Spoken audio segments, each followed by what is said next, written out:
He's got a touchdown. The impossible dream of a play. Madden is on the field. He wants to know if it's real. They said yes. Get your big butt out of here. Whoa, he has trouble with the snap, and the ball is free. It's picked up by Michigan State.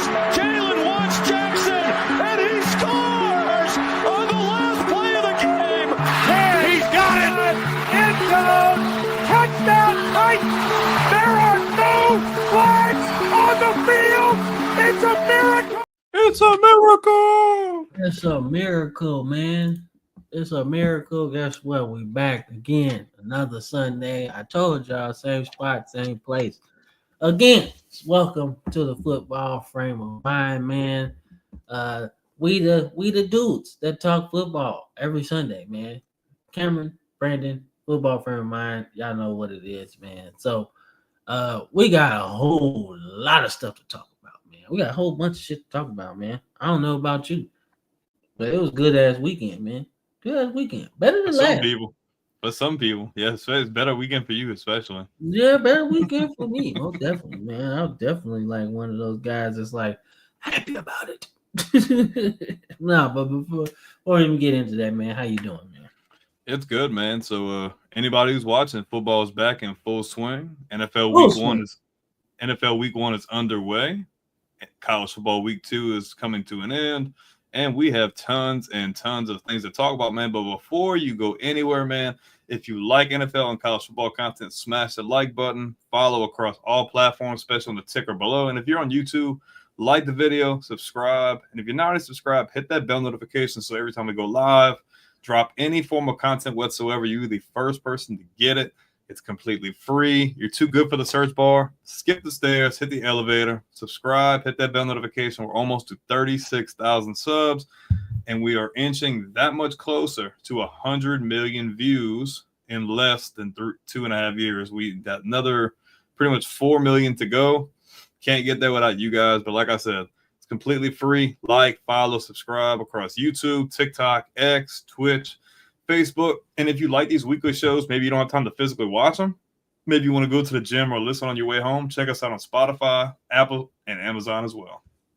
Yes, sir. Yes, sir. We are always doing stuff, man. You know, like I said, I do the game streaming, man. Like I said, not always live. So if you comment, you know, I'll be there to comment on there, but not like talking to you on the live, right? So some are pre-recorded the night before, and that's just kind of how it goes, man. You know, like I said, we both busy. We trying to get this to be our main job, but that's just what it be sometimes, man. But I always try to make it fun, man.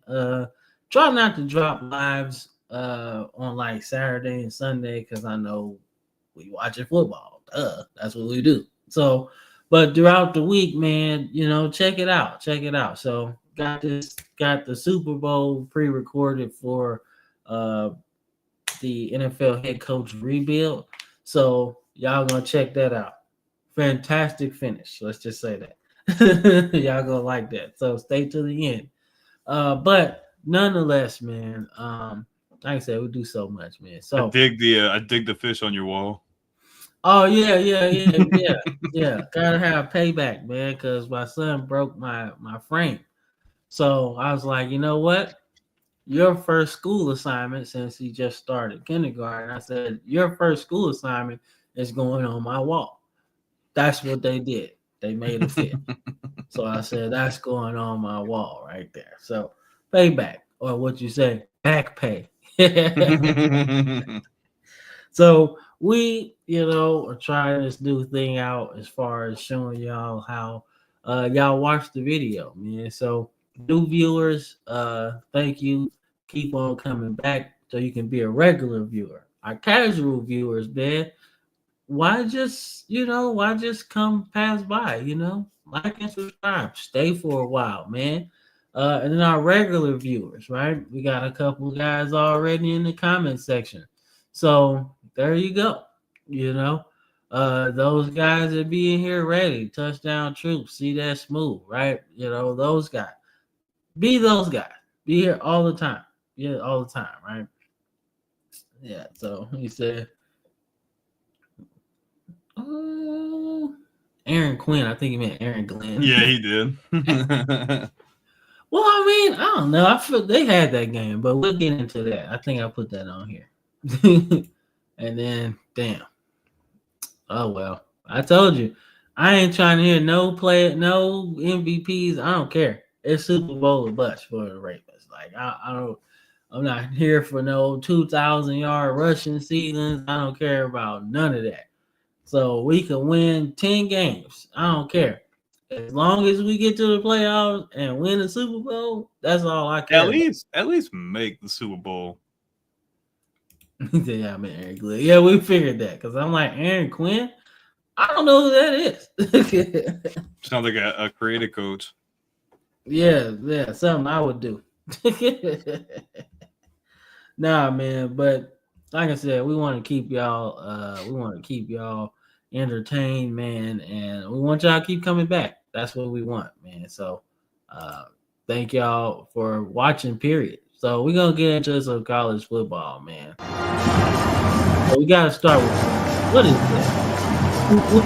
What is Fran Brown up to?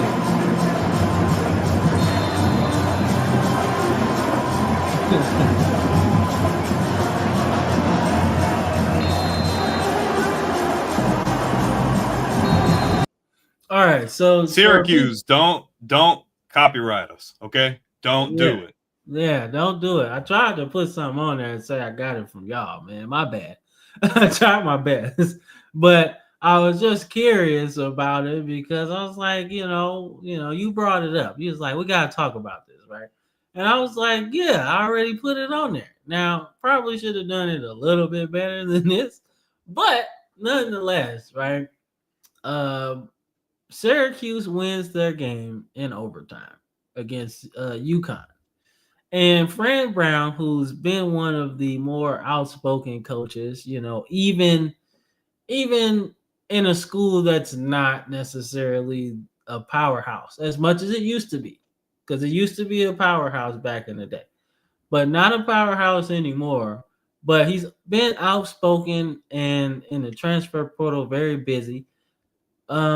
They win the game in overtime, and you would think it's a very celebratory time, right? No, Fran Brown didn't see it that way. He had them guys run wind sprints, and honestly, he was being generous at the 20 because I would have had him running at the 50. But he was being generous. But nonetheless, man, I had to get your thoughts on this. What do you think? It's not a surprise from him. I mean, especially in this day and age, you don't really see coaches like pushing the envelope like this. This is more or less something you're going to see in like a Division 2 or 3 or even high school, because I mean, anytime we did anything really stupid, we never ran sprints after a game, but if we had a bad game or we did something really stupid, yeah, you best believe we were going to get a bunch of sprints, gator crawls, bear, all that good stuff. Like, but I mean, it's not a huge surprise to see because he has high expectations and he wants them to play to a certain standard. And I don't think Syracuse should have been in a freaking boxing match with UConn. I think Syracuse is a much better team. And obviously Fran Brown thinks the same way because he has them running, because we're not going to sit here and go blow for blow with a team that's not in our league, and we shouldn't be having to do that with. I mean, it's a surprise, but not a surprise. I mean, I don't know how the rest of the sports media thinks about it. I think it's cool. Obviously, he's not going to be doing this on a week-to-week basis, but I think he's just trying to set the tone and be like, look, dude, if we want to do what we've been able to do, especially last year and before, have to keep up the same intensity. You can't let up. You have to play to your standards. And these are the consequences when you don't play up to the standards. Nah, man, I agree. I think that Syracuse, like I said, their history of running back should really be studied. You got Jim Brown, you got Ernie Davis, the Express, right? You got Larry Zonka, right? People forget. That's a bad white boy. Yeah, exactly, man. From Alaska, which he's there right now, like probably fishing shit. But no, their history of running backs has been pretty good. So I mean, I like what he's doing there. I like that, Syracuse, even under Dino Babers, was always a thorn in the side of all the ACC teams. They beat Clemson a couple times when Clemson was really good. So, like, I like what he's doing there. I like his attitude too, you know. So I find that to be one of the more important things. And this is just him being him, unapologetic, good coach, you know. So I find that to be cool, man. So Guys who anyone like me. something like him doing this, he's showing that like he wants to win. And I mean, if they consistently keep competing and having winning seasons, and him doing stuff like this, those bigger schools are gonna come calling. They will. It's only a matter of time. Yeah, man. Like I find it to be like good that he's doing a good job there, man. Because it's not a job that's, it's not a job that is glorified. It's not that LSU. It's not that Alabama. It's not even Ohio State. It's not even a school like Iowa. That's maybe not up there, but it's one of those higher Power 5 jobs, right? Mm-hmm. But he seems like he's making it that, like a place, a destination to go to. So I fucks with it, man. So touchdown troop, Exactly. Yeah. You gotta hold up the standard. Yeah. Yeah, and they were pretty good last year, to be honest with you, especially with McCord and shit. So, but like I said, we get into that. There we go. Okay. All right. Yeah. So we gotta get into the overreaction once we get past it, I guess. It's like 34 seconds, something like that. There we go. All right, so we gotta talk about our weekend overreactions, right? So sponsored by the Villain Sports Media Network, man. Check it out if you haven't. We got a lot of cool stuff over there. But what's your overreaction from this weekend, man? Who is Kansas State? Who is that? Because that is not who either one of us predicted in the offseason. Kansas State is abysmal. What is going on with the Wildcats? That's horrible. 3 in a row, bro. What is going on?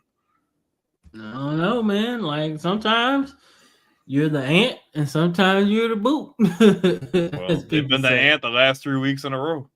Man, hey, it just happens like that sometimes, man. Like we talked about the Big 12 being a conference that is wide open, man. And if you're not coming to play, you're gonna get beat. One of my overreactions though is I would like to say Alabama. Like that was an overreaction, right? And I say overreaction for the first game and overreaction for the second game, right? So the overreaction for the first game is like, oh my God, you know what I'm saying? What are we doing? Disgusting, right? And then the overreaction for the second game is just, okay, we did what we were supposed to do, right? So let's not get stupid crazy with it, What's up, Wendy? And we'll get into USF a little bit later, touchdown true. But yeah, that's the thing, right? You want to look at Alabama as a powerhouse that they are, but you can't sit here and say, oh, well, that just fixes everything. No, because that's ULM, right? They're a bottom feeder for a reason, right? You play them to get your confidence up, right? And that's what happened. You've seen a lot of players with a lot of effort. You've seen people get their first college touchdowns, right? That's the kind of game you're supposed to have. You want the third string players to play in a game like this. You shouldn't have your starters in the game in the fourth quarter of a game like this. You shouldn't, because that's when you get players hurt and then you lose a lot of momentum that you might have down the stretch, right? So I'd say an overreaction on both of those, especially in the fan base department. But I will say that I saw a lot of stuff that I liked, though. Players that need to be playing, like over upperclassmen. You know what I'm saying? Like, at least if you're going to play these young guys, play them now. Don't play them when we play Georgia. You know what I'm saying? Don't play them when we do that. Play them early so they can get used to that. So when they play Georgia, when they play LSU, when you play Auburn, when you do play these big time games, they're not scared. You know, they're not making errors. They kind of just rely on what they've learned, rely on their instincts a little bit more, and play free. Now, as a young player, you're gonna make mistakes. That's just what happens. But by the time we get to the end of the season, the players should be more honed in. I don't think when you get to Auburn and LSU in November and stuff like that, I don't think you're the same player at that point. I think you've learned a lot, and I think you've been through the trenches a little bit. So that's my whole thing. I don't know, just overreaction though. So, but nonetheless, that's our overreactions, man. Let's get into some stuff because we got a lot to talk about, man. It's a crazy, crazy weekend, man. All right, we start with your boys, man. So your boys do what they're supposed to do, right? You ain't supposed to do that. You ain't supposed to be playing your super duper best. Like you do the B level play calling, should I say, right? We just do enough to beat their ass and get up out of here, hopefully injury free, right? And you just win the game, right? This is what you're supposed to do when you're playing Louisiana Tech, right? I personally love the fact that y'all play a lot of Louisiana schools on your out of conference. I love that shit because it not only gives people the other schools some shine, right? It also, gives some players some shine, right? Because everybody's watching the LSU players, right? The scouts and all that. But when you're playing against LSU, the scouts are there looking, ooh, who's that just sacked Nussmeier? Or who's that just ran for a touchdown? Now, they only got one, but that's okay. Whoever got that touchdown probably got some notes on somebody's board like, okay, we'll probably think about taking him or whatever, So that's what I kind of like. But I digress, man. This is yours. What you think about this game, man? I think this kind of falls. Okay, I think this kind of falls under the overreaction because a lot of people are looking at this game and be like, "Oh, well, they narrowly beat Clemson," and I don't really look at it like them narrowly beating Clemson. I think they kind of left some points on the board. It could have been 10 to 14 more points they should have had on Clemson. So let's get that out of the way first of all. And then with this game, still impressed with the defense. I think the defense, they're really good. They held them like 50 or so yards rushing. The defense isn't the problem. The offense really needed to commit running the ball. I mean, now you have a couple of injuries. You're starting center, Braylon Moore, he's out. It's not looking like it's going to be anything. I think it's like a high ankle sprain. And then Trey'Dez Green Cam's a unicorn he likes to talk about. He might be out for a couple of weeks too, which kind of sucks, but they should be fine. Yeah, the depth is there, so they're okay. Want to see a little bit better decision making from Nussmeier. Nussmeier still look good completion percentage. It's a tune-up game in a sense. You had a really big matchup week one. This is kind of just you to play around the playbook a little bit more. They threw the ball a bit more in this game. Barry and Brown put up some pretty good statistics. I'm not overly concerned. I think this is just to kind of see what else you can do on offense, and then you can come with a more like open playbook against Florida next week, especially if Florida team is going to be hungry coming off of a loss that they definitely did not anticipate. But I don't have really too much to say about this game. I think you did just enough to win. You should have played a lot better. My opinion, you should have put at least 35 or more, but it's not a big deal. You see what you have. You have a couple injuries, but I think they'll adjust, and I think they'll be ready come Florida next week. No, I don't think y'all did what y'all supposed to do. I think I was surprised by the score being so low. But like I said, Louisiana Tech is a Division I school, so they got good players too, right? Probably from the state of Louisiana. So, like you did what y'all supposed to do, So I like the fact that y'all won, man. Unlike other schools this weekend. Yeah, you're right. Yeah. So let's see.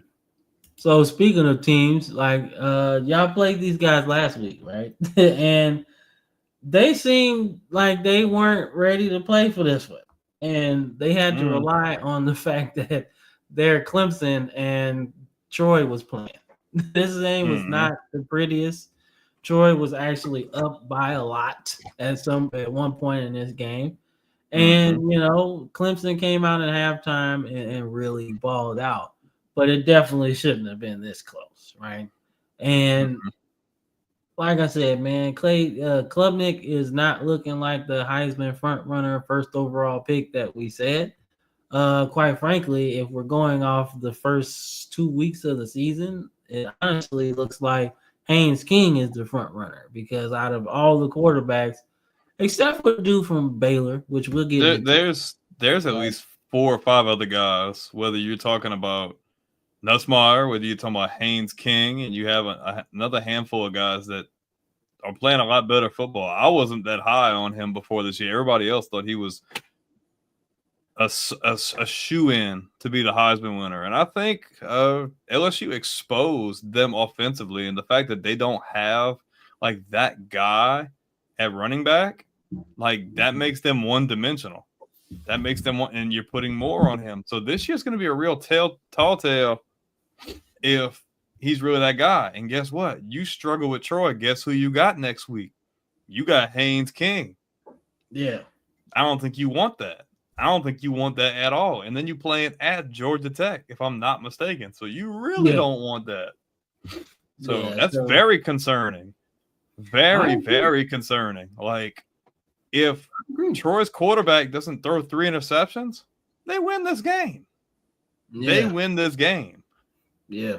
He gave y'all the game. Yeah, but you also got to give Clemson a little credit. Yeah, I because they got after him in the second half, you know. But I will say they shouldn't have been in that situation to start with. You have way too much talent to even be in that boat. So if I'm a Clemson fan, I'd be very concerned, especially going into a game with Georgia Tech. I think Georgia Tech is dangerous. And if they get up on you early, I don't know if you're going to be able to freaking claw your way back in the second half like you did with Troy, because Georgia Tech is talented too. And Haynes King ain't that dude to mess with. I agree. But like I said, that's gonna be fun. I can't wait for that game. That's gonna be legit. Yeah. So an upset that I really didn't have on my bingo card, man. So we got Mississippi State taking on Arizona State, right? So I didn't think that this game was gonna be. I think it's gonna be an upset. Let's just say that. I think me and you both thought that Mississippi State might be at the bottom of the totem pole, but here they are pulling upsets, showing that they're building something, man. When you look at the stats, man, Arizona State held the ball longer, but also you're like, well, damn, how did they lose then? Sam Levitt turned the ball over too. Yeah. And I didn't see that on my bingo card either, because he looked like he was better coming into this season than last. Hey. But, shout out to Jeff Levy and Mississippi State, man. They really are moving forward, after, losing the Pirate, So they're kind of moving forward, and it looks good to see them, winning ball games like this. Blake Shapen's a good quarterback. Don't get it twisted. He's a really good passer. And they held on. They scored points in every quarter except the third quarter, man. 4-point game, 1-possession game. I mean, those 2 turnovers from Levitt, like, those are difference makers.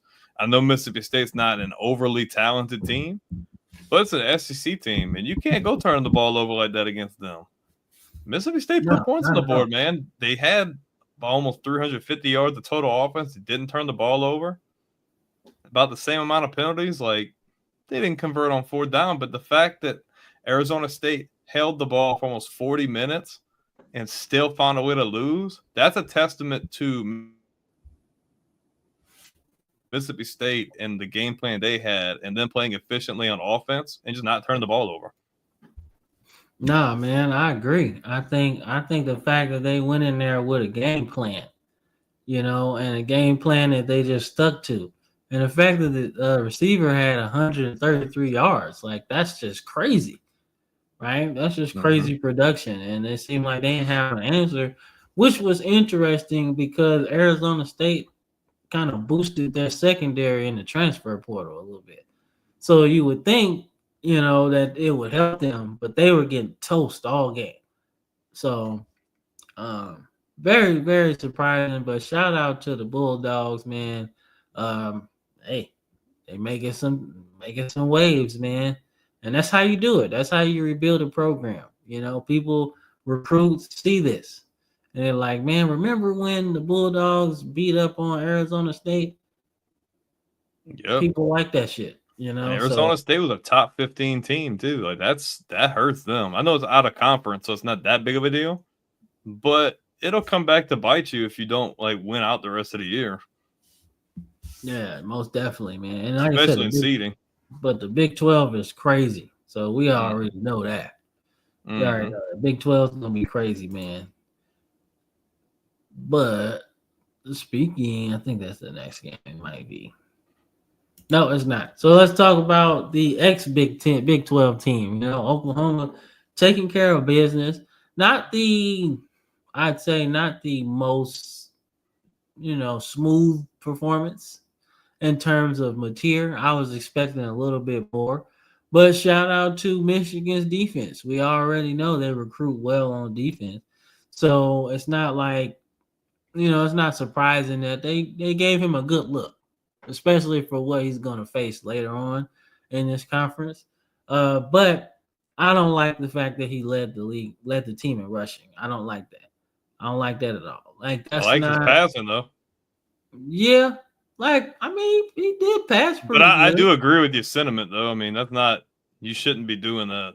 No, especially not with a guy as talented as him.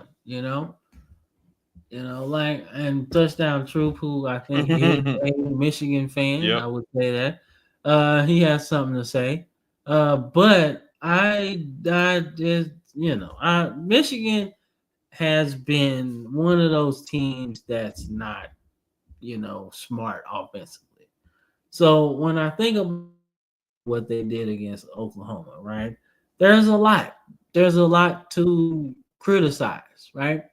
I think the fact that you're not necessarily letting Underwood pass the ball, but you're not putting him in comfortable positions, Like it seems like you want him to play hero ball and rescue your offense like on 3rd and 8 or some shit, when you should really kind of play to his strengths.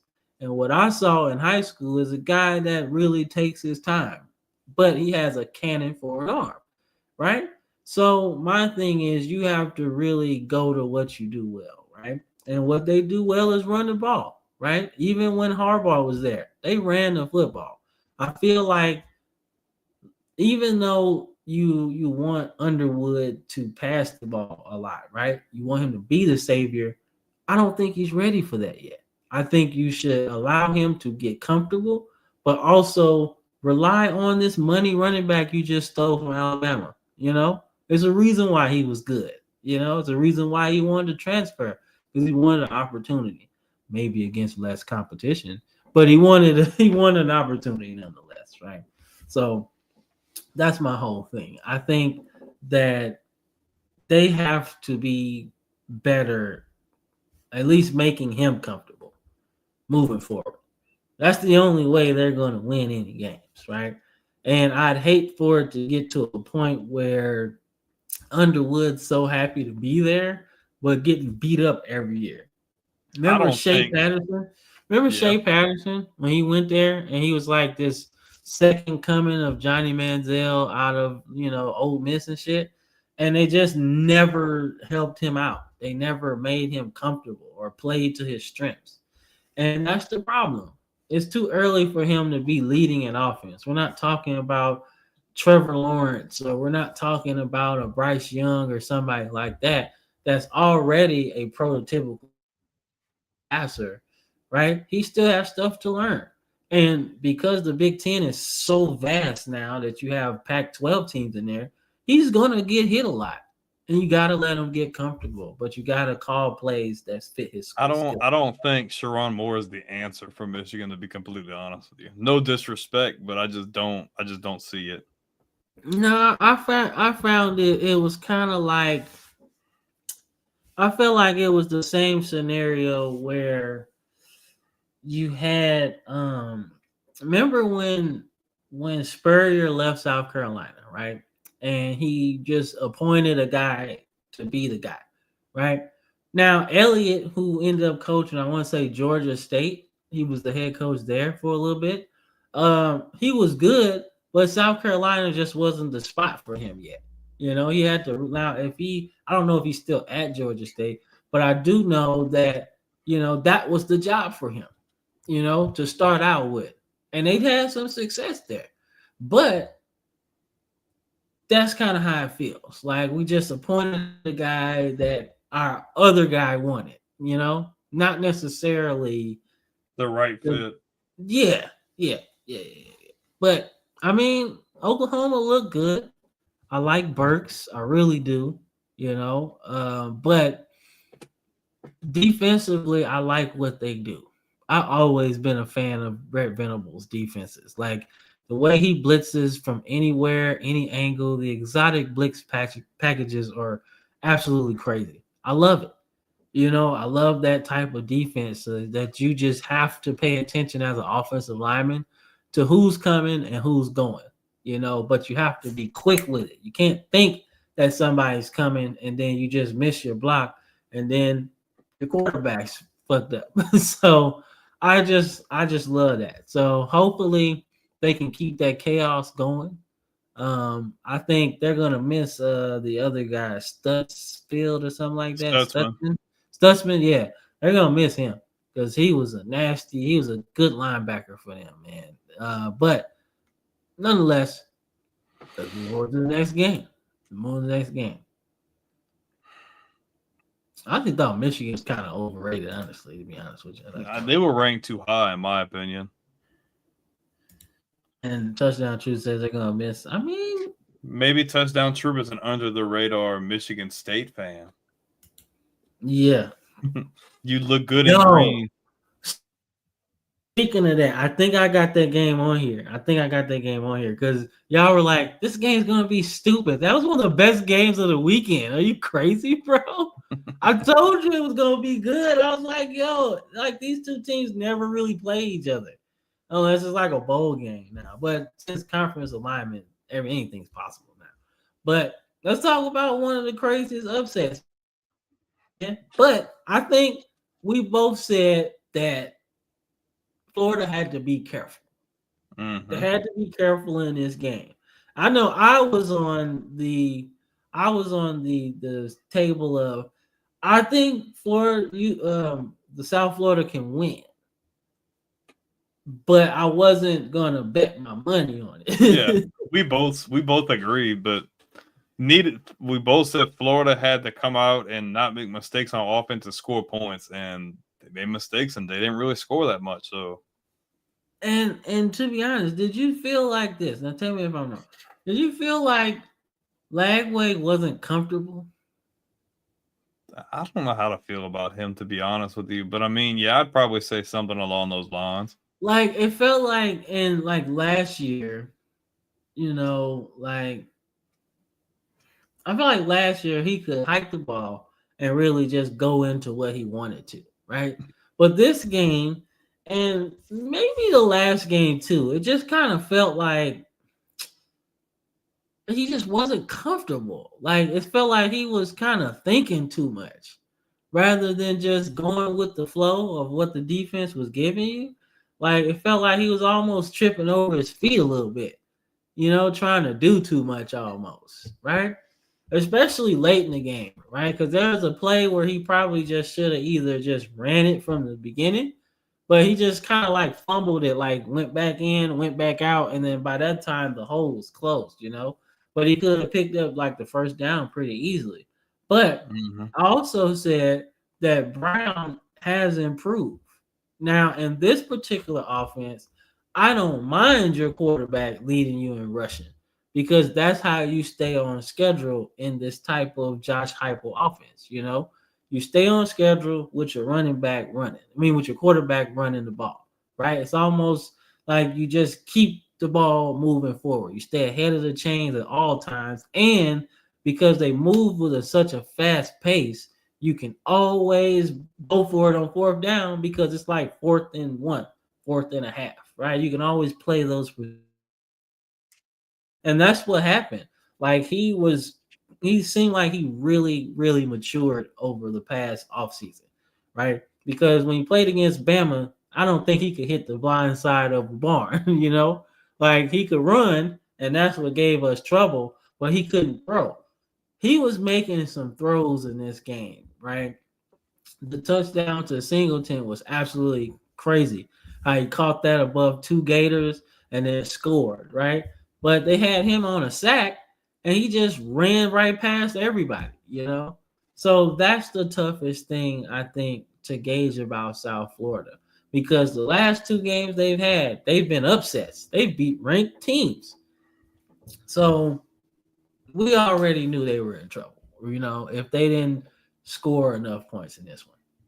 So, but shout out to the Bulls, man, because the Bulls showed out in this one, man. But before we move on, though, is Napier back on the hot seat after this one? Yeah. Oh, especially if you heard, I heard the fan base after that game, and all I heard was "Fire Billy." No, that's they not just good. no, it's not good, and they're not looking very convincing. I thought Florida was gonna be okay, but I feel like they had a lot of hype, and I did not feel like a number 13 rank was justified. I just feel like that was a little. You could have put them at the tail end, but they needed to. Don't get me wrong; they looked good on the second half of last year. But I don't know. Something in the back of my head was like, I don't know. And then you see a game like this, and that's very concerning. You haven't even gotten the SEC play, and you've already dropped a non-conference game to a non-ranked team. No disrespect to South Florida, but that shouldn't happen. Like, yeah, that's concerning. Very concerning. I agree. Not gonna get any argument for me, but I do like their defensive end, Sapp, though. I think he might be a first round pick, man. He got some first 2 round talent to him, man. Like he was if they didn't have a mobile quarterback, I think he would have had maybe like 4 sacks in this game.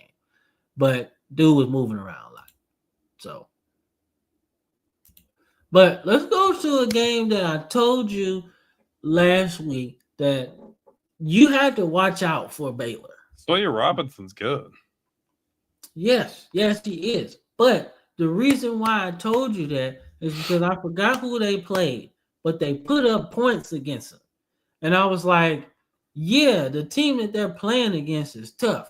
But if they can put up points on this team, anybody else they play against is in trouble. That's a solid win for Dave Aranda, too. Yeah, that's what I was thinking. If I'm Baylor right now, right? And I lost that first game. And I'm like, we actually put up about 38 points in this game, right? We put up 38 points in the first game, right? And Robertson didn't play very bad. I just think defensively they were just overmatched, right? But I write that down if I'm Dave Aranda. We got something on offense. And I think we can score on anybody. That's Big 12 style offense right there.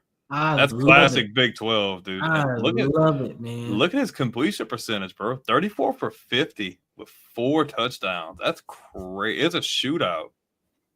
Man, like that's the kind of game. If you're a Big 12, you're like, we're back, baby.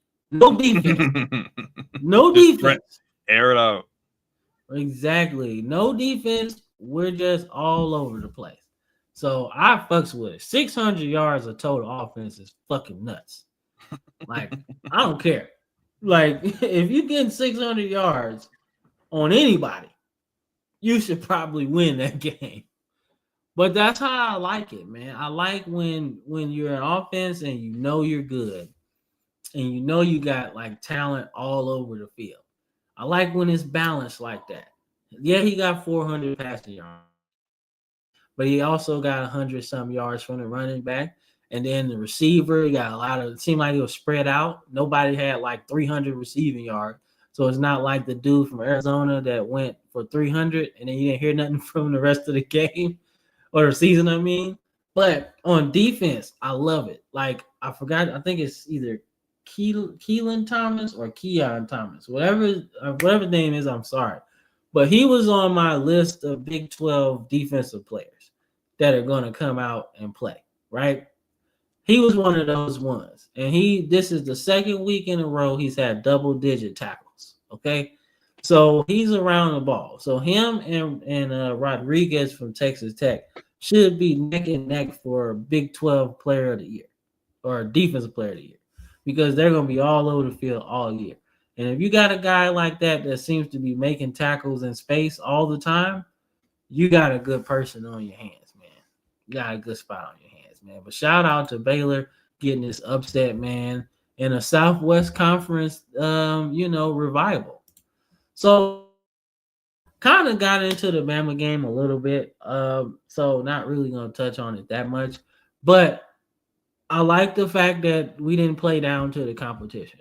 I like the fact that we really put belt to ass and kept belt to ass. No squirming away. Stop moving. You're just going to make it worse, right? That's the kind of shit I like about a game like this. They didn't score and everybody got to play.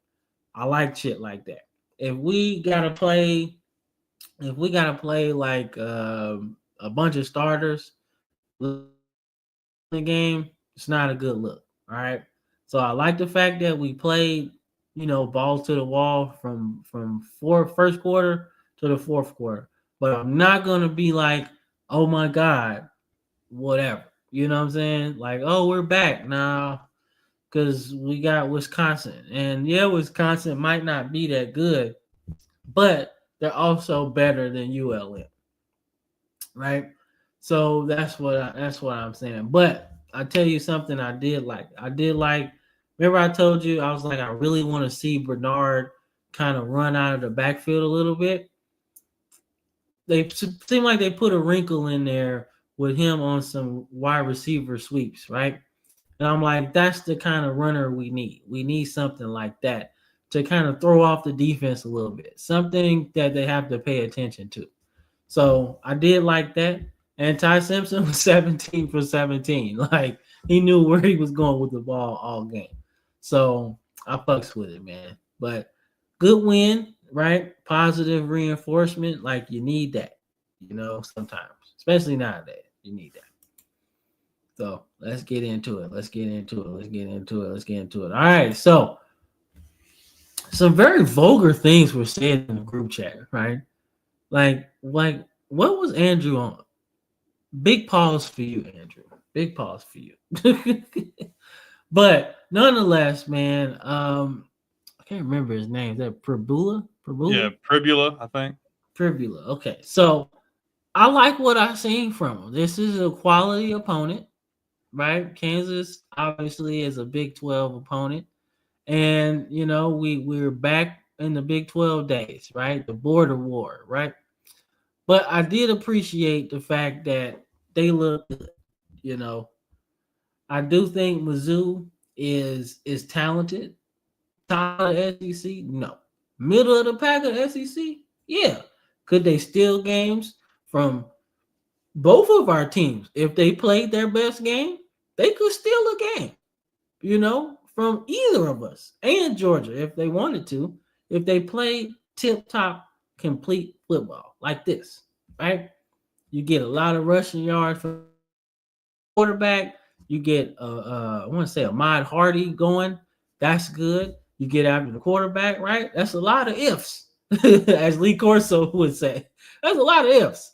But if they can do that, they can make it interesting in the SEC this year. Not win, but definitely play spoiler to a couple of teams that may be looking to try to, get to Atlanta at the end of the year, right? And make it real difficult. So I appreciate the fact that Mizzou really played out, because this is a game that we don't get anymore, right? So it's got to mean something to the players that don't get a chance to really understand what it meant to beat Kansas every year, right? Because it didn't happen all the time, because Kansas used to beat us too sometimes. So shout out to Mizzou getting the win, man. What'd you think? I mean, I picked Kansas in this game because I just wanted to see what I did, but I didn't pick it like, oh my gosh, they got to know. I just thought, man, maybe, I still need to see a little bit from Missouri. And I mean, yeah, I regret making that pick. I mean, Missouri's ultra talented. There's a lot of people in our group chat who thinks Missouri was going to be straight hot dog water this year. And I did not agree with that. I didn't think they were bad. A lot of people, including Chris, said they're probably going to be one of the worst teams in the conference. I didn't believe that. And no, I didn't think so. I didn't think so. And I think Missouri is going to be one of those they could slip into anywhere between like 6 to 8 wins, and I think that's success. I mean, I think they could definitely sneak up on some teams like a Georgia, or even I don't know if they play Texas. Like I don't know, but if they play a complete game plan and the quarterback gets to throw the ball like he showed here, they can definitely get some really good quality wins. Brad. So I like it. I like it, man. I think at this rate, if Prebula can really ball out like this as the schedule gets more difficult, Mizzou becomes a tough out, man. You know, they were close to beating Georgia last year. And who knows how that would have changed the whole They were close to beating them 2 years in a row. yeah, you know, so you know how who knows how that changes things, you know, in the SEC conference picture. You know what I'm saying? Mm-hmm. So who knows? I don't know. But I do like Prebula's ability to run, though. That's an upgrade from Brady Cook. Brady Cook could run, but not with purpose, if you know what I mean. Right? If it was wide open, he could do it. But this guy seems to run between the tackles pretty good, too. So that's a pretty good thing. So shout out to Mizzou getting that, man. And Daniels didn't play bad either. He just Just not enough. Not enough, exactly. Not enough, man.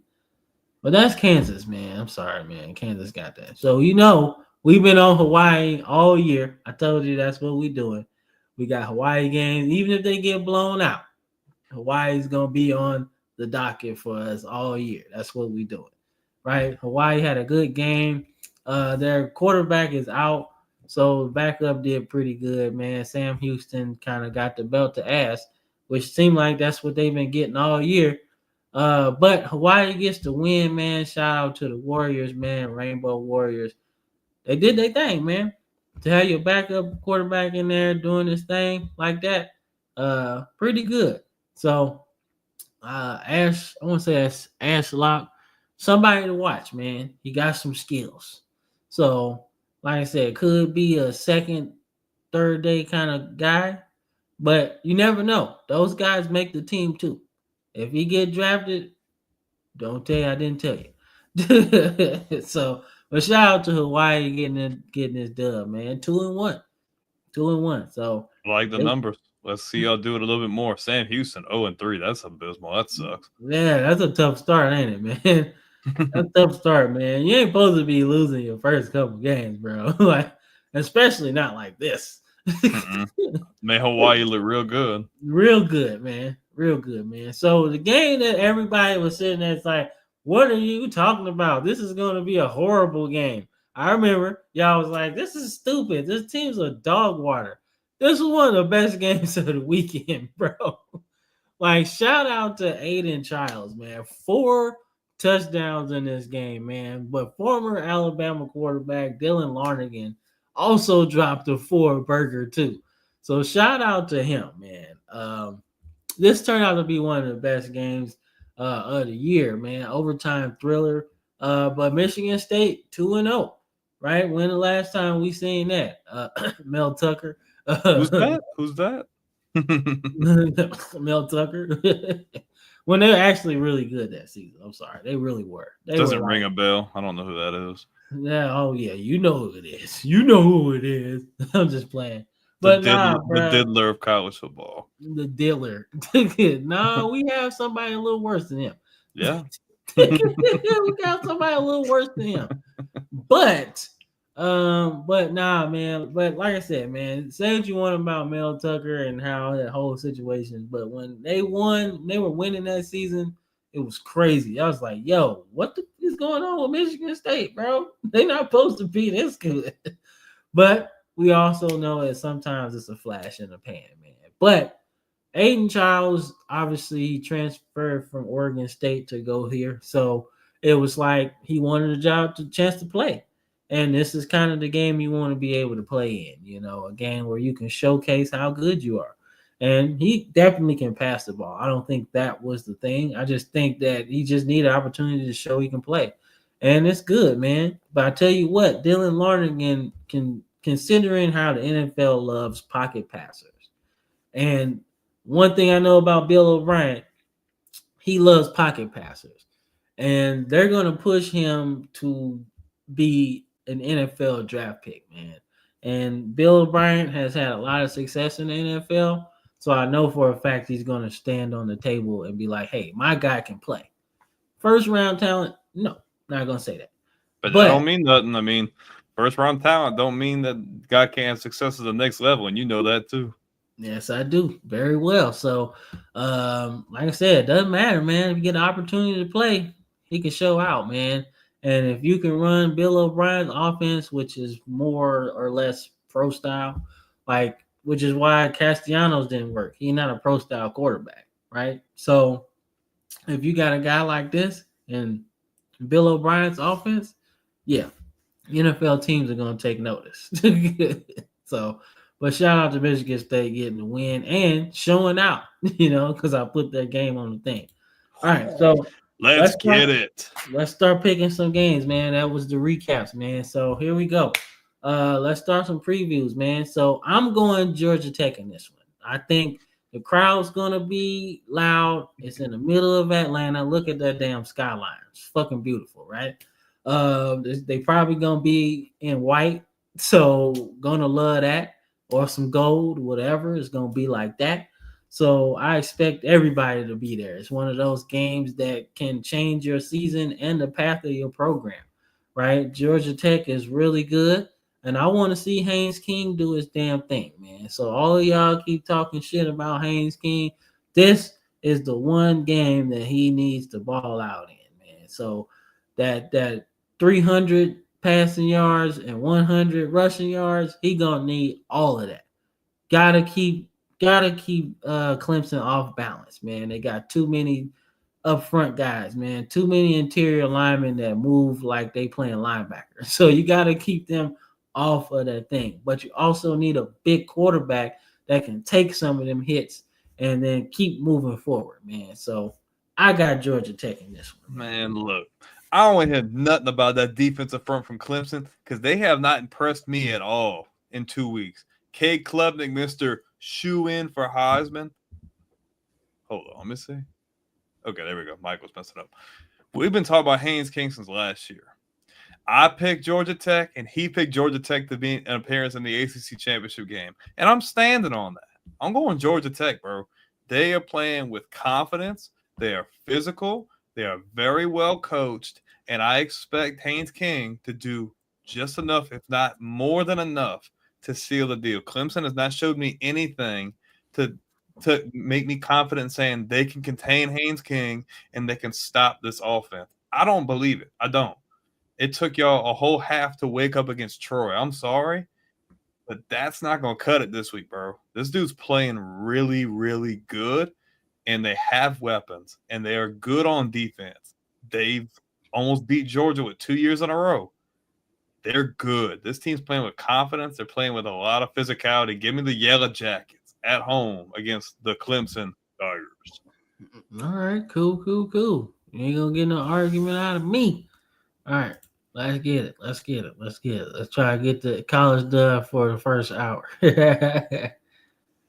All right, man. So we got an oldie but goodie, man. So Georgia travels to Knoxville, taking on the Vols, man. I'm not sold on the Vols yet. I still think they're trying to find another quarterback for them to really kind of do their thing in a sense, right? I haven't felt comfortable like I felt with their quarterback situation, right? So if they had Nico in this game, I actually might have picked the Vols, but he's getting beat up in UCLA right now. So, sorry, Terry, but he's getting beat up right now. But I gotta go with the Dogs in this one. What about you? Tennessee's look good, man, but like you, I haven't seen enough. I think Gunnar Stockton's look pretty good. Georgia's got more talent. Give me Georgia. I know it's in Rocky Top. It's not the easiest place to play at, but give me the Bulldogs. Yes, sir. All right. Let's see what we got next, man. Let's see. All right, man. Not the game like I said. Y'all can say, oh, man, what is this? Wyoming versus Utah. It's not going to be Man, that look, good. Utah's offense has looked really good. That is exactly why I put that on here, Brandon. Their quarterback, you would think that it would have been a drop off, losing Cam Rising, which really sucked. It sucks that his NFL career never came to fruition. But this offense with Coach Whittingham, it's looking really good. Man, that is why I put Utah versus Wyoming on. Give me the Utes.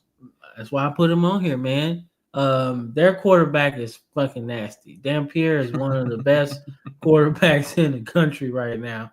And he's one of the best quarterbacks you probably never heard of, man. Look up Dampier for the Utah Utes. And I'm telling you, you're going to love him, man. He was at New Mexico State. He was at the Lobos. So whichever one that is. Yeah, but he played with those guys. New Mexico. So he was good there. And I was like, damn, so nobody picked this dude up? Y'all tripping. Y'all let Utah get him? Like, he's more athletic and taller and bigger than Cam Rising was. And he does the exact same skill set. So, yeah, give me the Utes in this one, man. And one of the games that should be very, very exciting. So, let's see. I'm doing some shorts on Snapchat too. Sort of. All right, but we gonna get through that thing, man. All right. Let's see. All right. Now it's your game, dog. What you got? Gators, LSU, Baton Rouge. Look at that stadium, beautiful. I'm not gonna look at the LA, like I said before, I'm not gonna look at the La Tech game with a lot of concerns. Obviously, there's some things you need to tweak. Not having your starting center hurts a little bit, but you got Chester, DJ Chester, who can come in there. He's serviceable at center. Trey'Dez Green sucks to hurt, but you got Sharp from Oklahoma. You got pieces to fill in those holes. Overall, I feel like LSU has looked better than Florida. Offensively, I'm still kind of concerned with Lagway. He didn't put up terrible stats last week, but I didn't like I just didn't like the way he looked, really. And now you're going into an even more hostile environment with a way more aggressive defensive front that I don't think they're going to allow him to run like that. I don't think so. And LSU's look really good in the secondary too, and with the linebackers. So I think they'll have an answer for him. I think Florida's got athletes, but I think LSU's got more. And I think they're going to find a way to be able to contain his running, and they're going to force him to throw. And LSU secondary has looked surprisingly really good up to this point. So give me LSU. I think they just have a little bit too much. I think Florida will make it interesting early, but I think LSU just has too much. Too much? I don't know. I'm going to pick LSU, but I don't think it's as too much as you think. I just think LSU has the better quarterback in this one.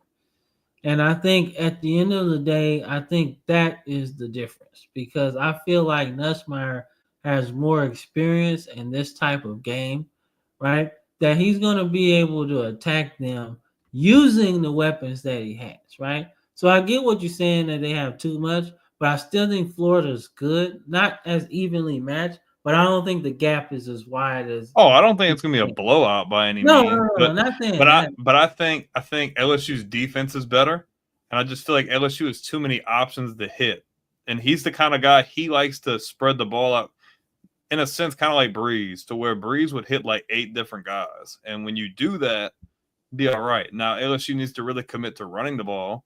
If they can commit to running the ball like they did in week 1 and being able to get over 100 yards on the ground, I think they win this game by at least 2 touchdowns. Okay. I would say 2 touchdowns. I like that. I'd be comfortable giving them 2 touchdowns. I got LSU, though. This one. All right, man. One of the games that wasn't on my bingo card, man. But I like that. But we got the Aggies and Notre Dame, man. So I like what I've seen in CJ Carr, man. I do. But I also like Texas A&M as well. So I feel like this might be this might be a low scoring game because both of these coaches is like defensive guys. Elko, the defensive coordinator by nature, and Marcus Freeman's a defensive coordinator by nature. So this might be one of those games where whoever has the most rushing yards wins. So I'm gonna go Notre Dame because they were close to beating Miami, man. And I just think if they had more, if CJ Carr had more dirt under his spikes, man, I think they might have won that game, man. But Miami was feeling the power of Michael Irvin, bro. He was bringing it on the sideline, bro. He was crawling and spitting and all kind of shit. So, but I got Notre Dame in this one, man. I got the Catholics. I got the Catholics. I think Notre Dame's got a really good team, man. But I'm gonna be honest with you, something this still don't sit right with me. Like I just don't think like they're really talented, but I don't think they're gonna make as much noise as they did last year. And I think Texas A&M is really hungry. I think Notre Dame's probably got the better roster, but I really like the way A&M plays. I really like their demeanor. I love their vibe. I like their coach, like how they're coached. I'm gonna go SEC here, man. I think Notre Dame takes their second loss. Give me the Aggies. Oh no! Why would you do that? That's just disturbing. Yep. No, I get it. He said that's disturbing. It's disturbing. No, you can't go against the Catholics. I wish they would play like someone with the Cowboys. I'd be like, give me the Cowboys over the Catholics. Nah, man. If I don't know, did Dallas play? No, Dallas already played. My bad. But I was like, I got this shirt from like this. They're giving it away at like the pantry or whatever, and they were giving away like clothes and stuff. And I seen like this cowboy shirt, and I just grabbed it, and I was like, man, I'm gonna do this on the show. Every time the Cowboys win, I'll wear it. I haven't tried it on to see if I can fit it yet. You a better man than me. I couldn't do it. I'll wear it. I'll be like, the Cowboys gotta win. Let's see how many times I have to wear this year. He's like, every time I won't wash it. Yeah, I ain't washing it though. Like that shit. Like fuck that. I wear that shit. It'd be dirty as hell. Fuck the Cowboys, bro. Probably won't have to wear it that much. All right. So we got Hawaii taking Portland State, man. They at the crib. Look at that beautiful stadium, man. Not like Aloha Stadium, but damn it, they got their own gigs now. So like I said, I got Hawaii in this one. They shouldn't lose to Portland State. They're just like, they're just done. give me Hawaii gets to win 3-1. Quickest pick ever, Hawaii. Let's move on. I had to look for this logo because it wasn't on the thing. I didn't have it saved. All right, man. We're gonna take a quick commercial break, man. Let y'all stretch y'all legs and shit, and we'll be right back after this, man. Oh, hold on. What in the hell? I might have moved some stuff. Yeah, hold on. Okay, the format. Hold up. Yeah, okay, the format. Yeah, the format's just a little different. Hold up. Yeah, I moved the commercial. My bad. No, you're good. All right, quick commercial break. Be right back, guys.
Uh-oh.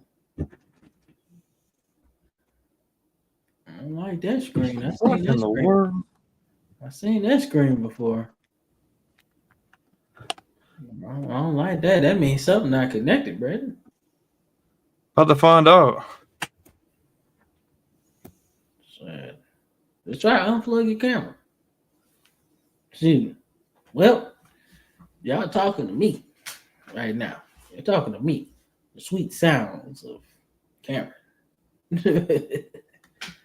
But I think he's good now. He's good. He's back. He's back. He's back. So y'all have to listen to the sweet sounds of Cam. That was weird. What was I that? was like, I've seen that screen before. That's PS2 when you turn it off. That's what I'm saying. PS2 when you turn it off. Like, I know that one. All right. All right, we're good.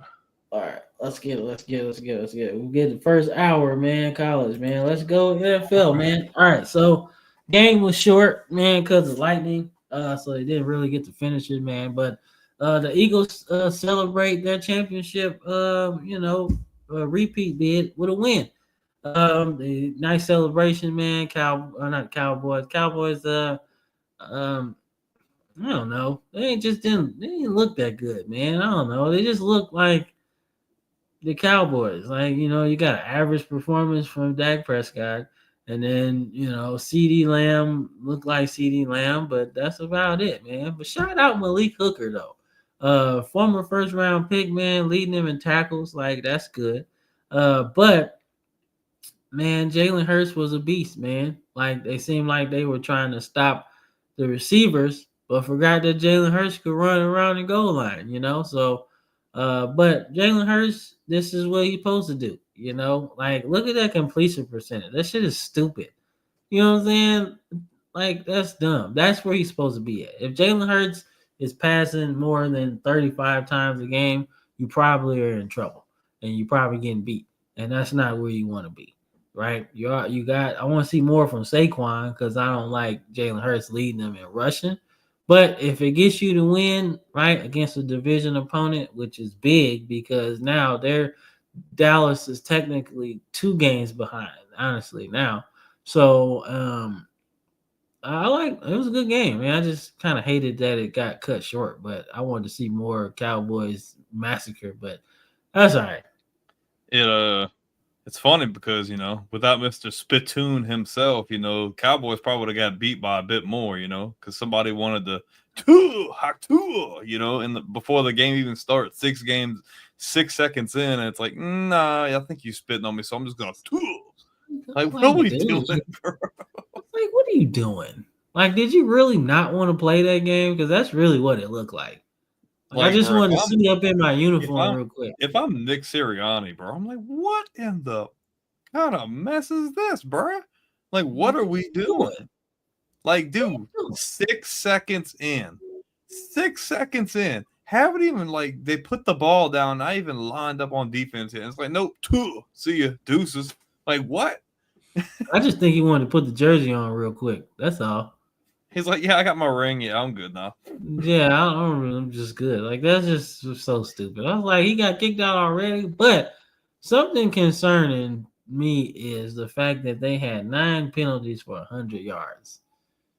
That's not good. That's sloppy. That's not like the Eagles. That's very uncharacteristic, I feel like. Yeah, and I'm pretty sure Jalen Hurts is probably like, hey, we gotta clean this shit up. He's like, I ain't got time for all this, bro. Yeah, I ain't got time for this shit, man. Y'all tripping. Let's clean this shit up, man. So we'll see how they do next week. But that was definitely a horrible start to the game, bro. That was just ugly. But Eagles get the win here, man. So their repeat bid starts off pretty good, man. Not the most surprising game because we both said that the Chiefs are they're gonna be up and down.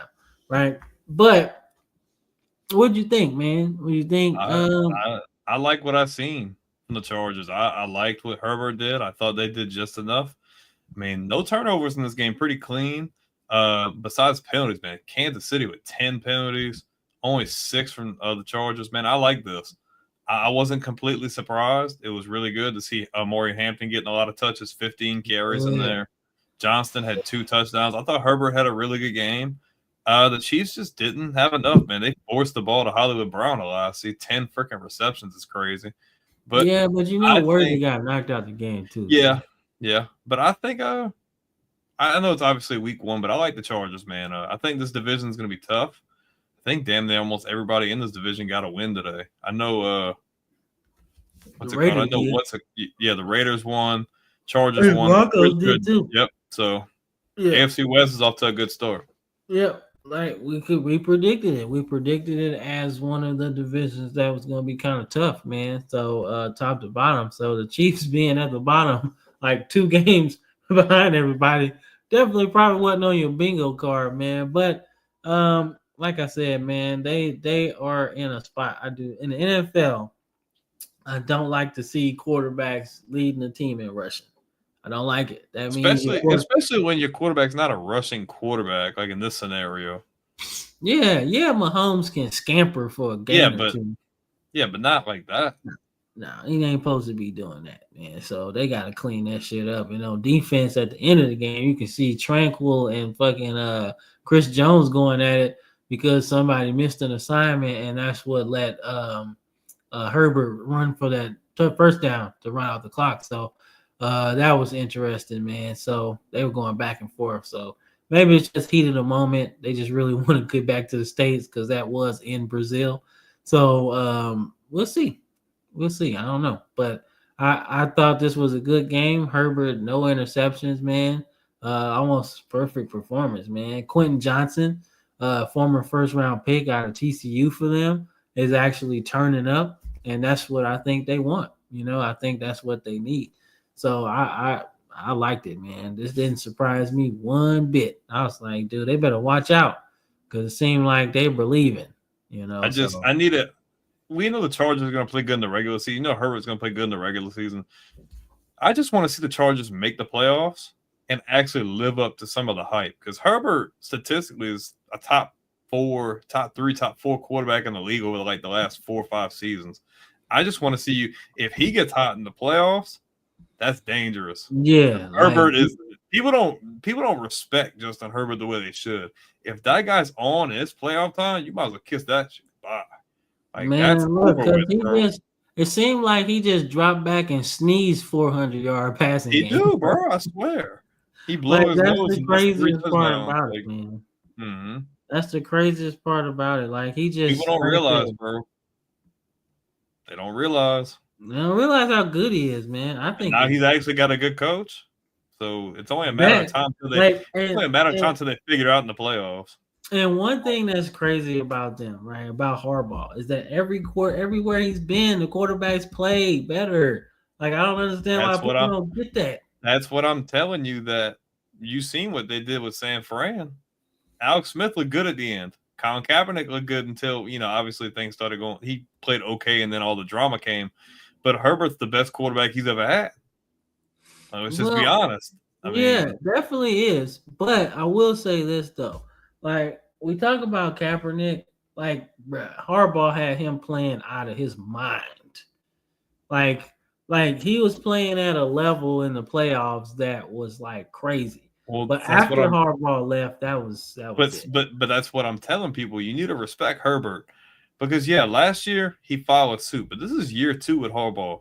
If they make the playoffs, best guarantee that they're going to figure that out.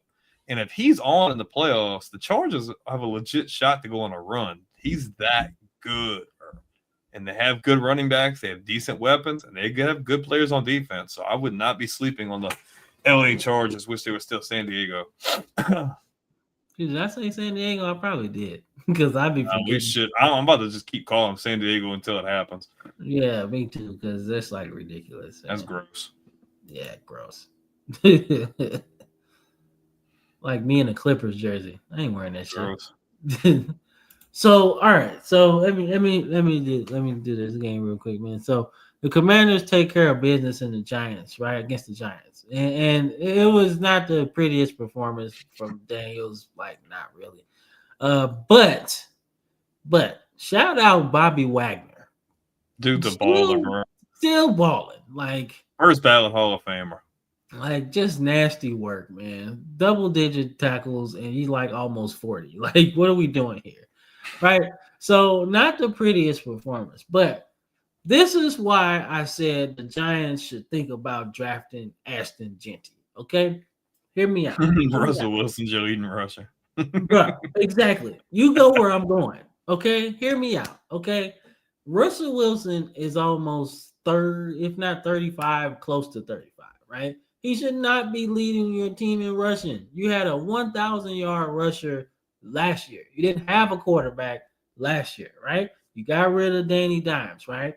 Who we're gonna get into. We're gonna get into that, but you shouldn't be leading your team in rushing. You shouldn't be. I'm sorry, right? This is why I said you should really consider drafting Genty because you knew you had Russ, right? And Russ has made the playoffs a lot in his career when he has had a good running back. I felt like that was what was wrong in Denver. Yeah, he's a little bit cuckoo for Cocoa Puffs, right? But they didn't have no running back either. They have shit but Russ on offense, right? And yeah, they got Sean Payton, but Sean Payton, he still had to get the Saints to be real good first. They had to get some players, right? But like I said, Russ was cuckoo for Cocoa Puffs, and we're not gonna go there. But this is why you need a running back because you could have won this game. I feel like they could have won this game. Am I right or wrong? If you had Ashton Genty with that line and he gives you 100 yards, I'm not mad that they didn't draft Genty. I think they should have just at least got a guy because I feel like they had quality backs in free agency. Could have been serviceable, and you could have just drafted You could have gotten a free agent and then drafted because they had a plethora of good backs. You could have taken a guy like Caleb Johnson. You could have taken a guy like Judkins. You could have taken Henderson. Like you had other options. Yeah. I would have gotten an experienced guy in free agency and just got a younger guy to back him up. I mean, they really don't have a run game, and Russell Wilson is not a scrambler whatsoever. Nor is he not what he used to be anyway. No, and he's old, man. You don't need him running around like that. You need your offense to be more well balanced. Don't get me wrong. I like when Brian Burns gets 2 sacks and the other guy, the linebacker, gets 16 tackles. I like that, but you need to be more balanced on offense. And like I said, man, like I thought you should draft Genty. And let me retract that a little bit. You might have wanted to take Abdul Carter, but you at least should have tried to get Mari Hampton or something. Trade back into the first round if you're going to do that. But you did, and you drafted Jackson Dart. But you had other running backs to take. And I felt like maybe you should have probably took one of those guys. Somebody that can help you. You took Scatterbo later, but he didn't really play. So that's the thing. He could end up being that guy. You never know, but yeah, but I'm saying like they could have won this game. This game was winnable. And it's not like they didn't have guys available. I mean, look at the Saints. They had a freaking like 5 or 6 guys. Like Cam Akers was available at one point. Edwards-Helaire was available at one point. Like they had backs in free agency they could have went got. Yeah, man, look, I'm telling you. No, it'll be a little minute. I think at least maybe the halfway point, depending on like where they're at. Yeah. Like if they keep losing games like this, like then it'll be sooner than that. But I don't think this will be. I think they'll be okay this year. They won't be a playoff team, but I think the Giants, like I said, I think I picked the Giants to be like a dark horse playoff team because I felt like defensively they were going to be okay.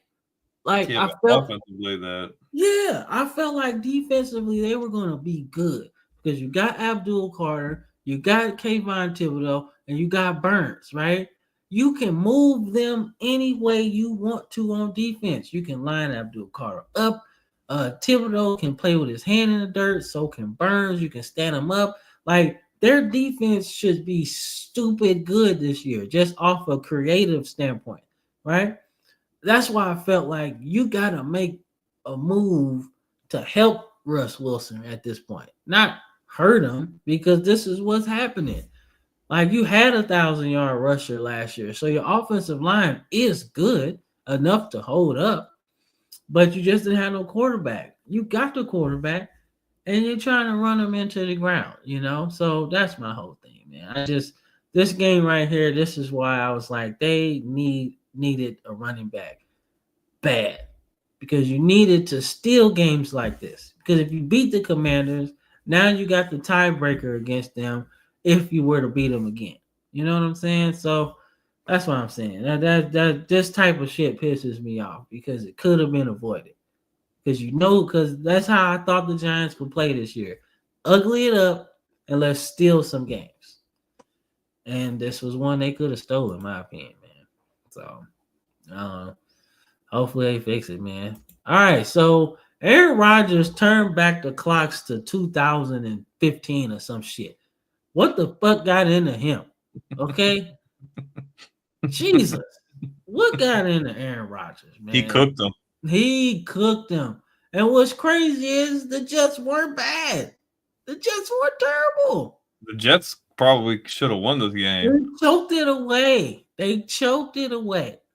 But I feel like Aaron Rodgers had a little bit something else on this. He got something that him and Mike Tomlin must have been doing some incense or something, like some yoga, some meditating or something, because he's slinging that ball around. I seen a picture. I seen this meme. It was like Aaron Rodgers with the Packers, then Jets, and then with the Steelers. And the picture with the Packers and Steelers was the same, but the one with the Jets was Zach Wilson in the middle. I thought that was quite funny. But he looked good. Great completion percentage, 4 touchdowns. Pittsburgh had no turnovers. And the Jets, that one turnover, man. Really, really close. Man, that was my thing, man. Like I said, Aaron Rodgers played really good today against the Jets, man. Like I was like, though, I just think he had some brewing. He's like, man, I'm about to whoop their ass, man. They think it's my fault that dude got fired. That's right, it was. But I'm not trash though. But I ain't trash. Y'all tripping. These mushrooms work, player. They work. They work and they work wonders. So Dude was swinging it, bro. I'm about to I just want to see, bro. I just want to see what he's going to do throughout the season. If he can keep up anything relatively close to that, then Pittsburgh's pretty damn good. And that's not good for y'all. No, it's not, dog. If Aaron Rodgers, if Pittsburgh's good, that's Rodgers versus Lamar Jackson. Like prime Aaron Rodgers, bro. What if he comes out and he has a season like, remember the last MVP he won after they drafted Jordan Love, but he just went out and went bananas? Like, if he plays, if he do some shit like that, you'd be so mad. Man, the whole AFC North is getting screwed, man. Like, that's fucking. It's rigged. He's had it all along. So I wanted to get your thoughts on your Patriots, man. Not the craziest game from Drake May. I think at one point they started like, hey, we gotta, get the ball rolling a little bit. But I was actually really, really impressed with Geno Smith in this one, man. Ever since he's got on this resurgence from his Jets days, right? Like, and he was just kind of floating through the league as like a backup and shit. He's really seemed to be one of the most accurate passers in the league, right? Could be just check downs, could be the system or whatever, but he's really comfortable in the way that he plays, right? And the fact that you give him Genty, right? This is how you win a game like this. You got a running back. Give him the ball just a little bit, right? 38 yards ain't nothing too crazy, right? But he got a touchdown, right? That can win you some ball games, right? Just a little bit. That's all you need. A little bit of running room just to do it, man. And then, like you said, you're right, Chris. You're right. Having Bowers does help him, right? But allowing somebody to get the ball, get him the ball, not have to adjust, actually helps Geno too, right? But it also helps Bowers at the same time, right?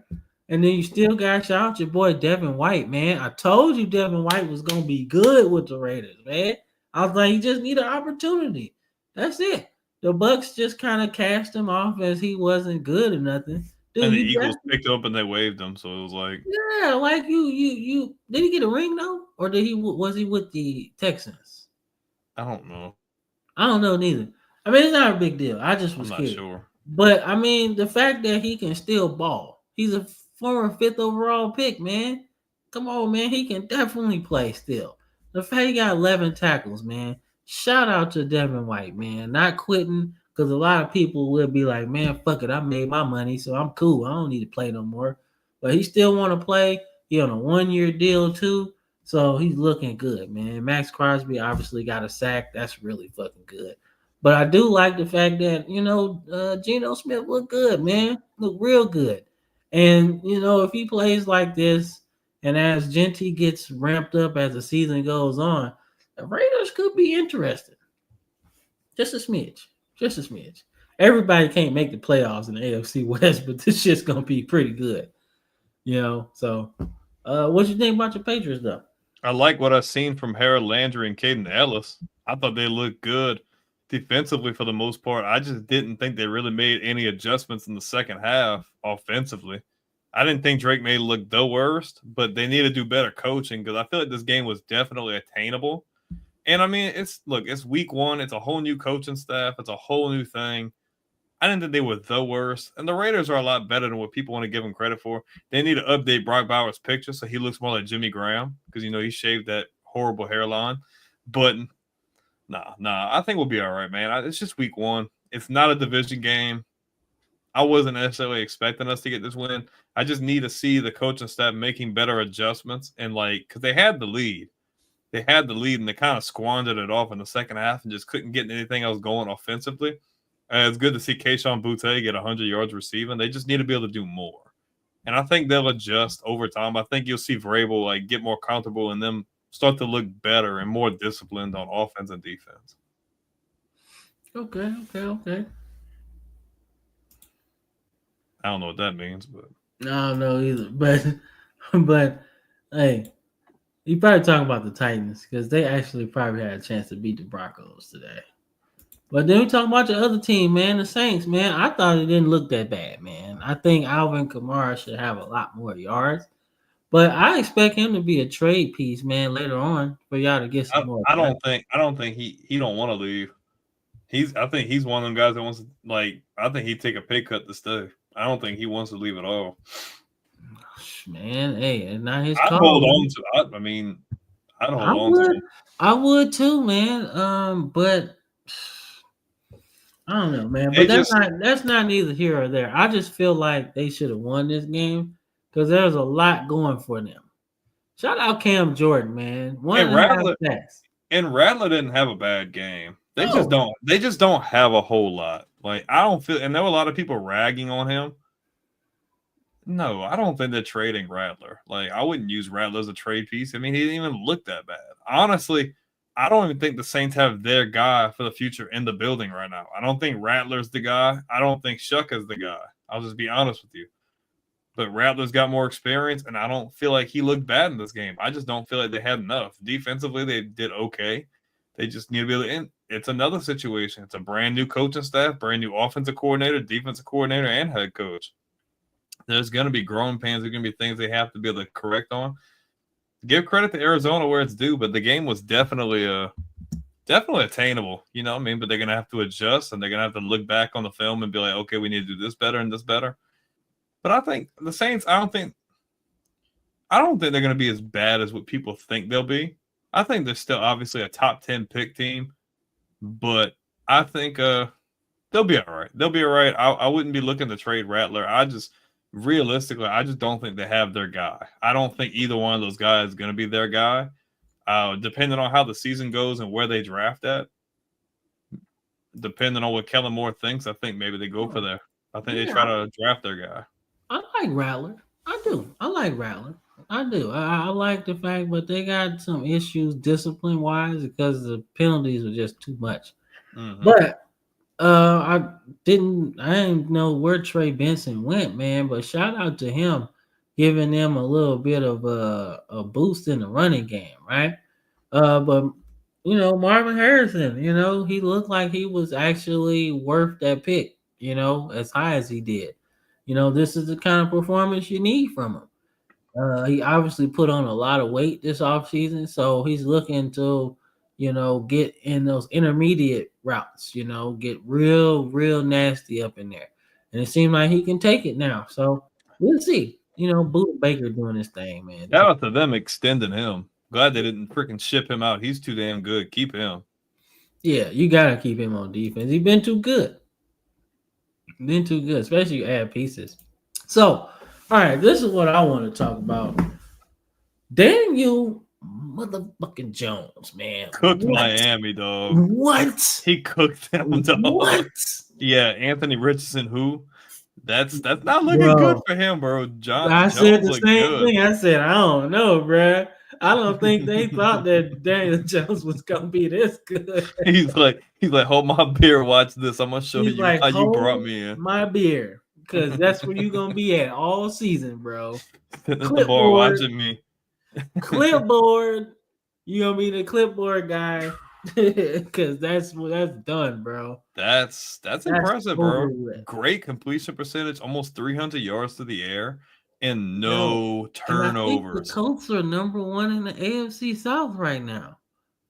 I'm gonna have to go back and look, but yeah, because the Titans lost, the Jaguars won though, so it's like tied. Never mind, they won. The Jaguars won.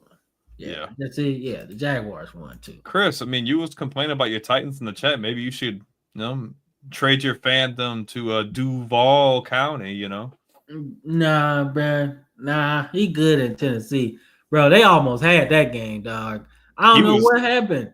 They was literally close the whole game, and then Denver just wins. So I was like, "Yo, what? Dude?" But in reference to this game, yeah, if I'm Sean Steichen, if Daniel Jones plays anything relatively close to this over the next couple of games, yeah, Anthony Richardson's gone. That's over with. I'm sorry. Because this just, I don't know. I know it's a one-game thing, but like this just makes me think he's going to have a year. I'm not saying it's going to happen, but I feel like he's going to have a year like he did that year that got him paid. He's going to freaking ball out and have the Colts sniffing the playoffs, and they're going to be like, well, can't do that. Well, I mean, we said it last year, Chris, man. Callahan got a pass. They should call Jeff Fisher. I don't know, man. I don't know, dog. I don't know, man. I mean, that would be cool because he did do good there, but he's too old now, bro. That's like hiring John Fox for the fucking Panthers at this point. Like, nah, bro. I love John Fox, but that ain't gonna work. Yeah, that was a while ago, man. Anything's better than Callahan than hire us. I told you, Chris. I was like, man, I don't think he was ready for that job yet, man. Like it just seemed like too fast. It was too fast, and the situation was too bad. You can't be in full rebuild mode and have a coach that's just getting started. You know what I'm saying? That's like hiring Nathaniel Hackett for the fucking Broncos. Like, y'all should call Doug Peterson. I mean, shit, Doug Peterson is a Super Bowl winning coach. Yeah, I'm just saying. You got a young, because he actually helped Trevor Lawrence a little bit. I just think he just ran out of time. That's all. So he ain't no different from his daddy. You ain't finna do Bill Callahan like that. Leave him alone, man. He did get to a Super Bowl with that nursing home team he had. But in regards to this game, though, if I'm Miami, I'm concerned.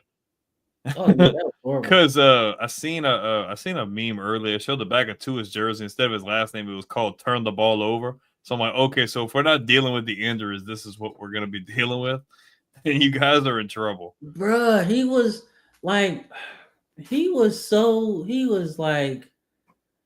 everybody was talking about his off season, right? Like, oh my God, he's not in shape. And I was worried too, because the pictures, the videos that was coming out was kind of late in the off season for you to be like, oh, I'm just gonna get in shape right now. You know what I'm saying? Like that's too late, man. That's too late the way I was seeing it. I was like, if you're gonna get ready for a season that could possibly be not the end for you, but the end for that particular era with Mike McDaniel, like you're gonna be playing for your playoff lives at some point, and you're not gonna beat the Bills. So you gotta sit here and do, what you're supposed to do. And surprisingly, Tua, as accurate as he has been, was actually off a lot. So Daniel Jones definitely outdueled him. And I can't believe that. Look at the time. Look at the time of possession, dude. Almost 40 minutes. Man, like that's crazy, bro. They didn't do shit. They didn't even get to the red zone. Only one time in the red zone. The Colts were 100% on freaking fourth down too. 3 times. Yep, and they were about a little under 50% on third down. I mean, the Colts did good, man. Good game plan, and they executed. So, like this, I would say this is the best team Daniel Jones has been on, complete wide. They got talent. Yeah, sure. The Colts not bad. They're not bad Just at all. Need a quarterback. Yeah, and I guess Anthony Richardson got more time to make those videos. Yeah, that's a name. Hey, he done. He dotted them up like Drew Brees. Remember? He done. He done, man. So this was a nail biter. Yeah, this was a good game, man. I really thought the Falcons kind of had a chance to tie it up at the end, but they missed a field goal, man. That sucks. But no way, cool. No way, cool. He missed that shit. But I will say this though. This is the game I expected, right? This is a game I expected from these two teams, right? Because they're going to be the representatives from the NFC South, right? Going to the playoffs. So they're going to be tough to beat all year, no matter what. I mean, you get 100 yards from Robinson, right? Bates is leading you in tackles, which I don't like.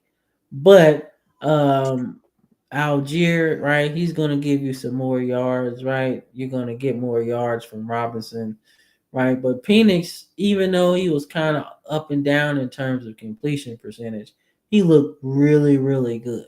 Like you could really say he going to sling this ball around all year long, right? But the Bucs also have some things to work on, right? They survived this game, right? And that's cool. But Baker Mayfield can't lead you in rushing. Ever. He should never lead you in rushing, right? Never. Yes, he's a gunslinger and he can scramble a little bit, but he ain't supposed to lead you in rushing. That ain't. If he gets hurt, y'all are cooked. I mean, they got Teddy Bridgewater. Bro. Yeah, but I love Teddy, but Baker's been playing.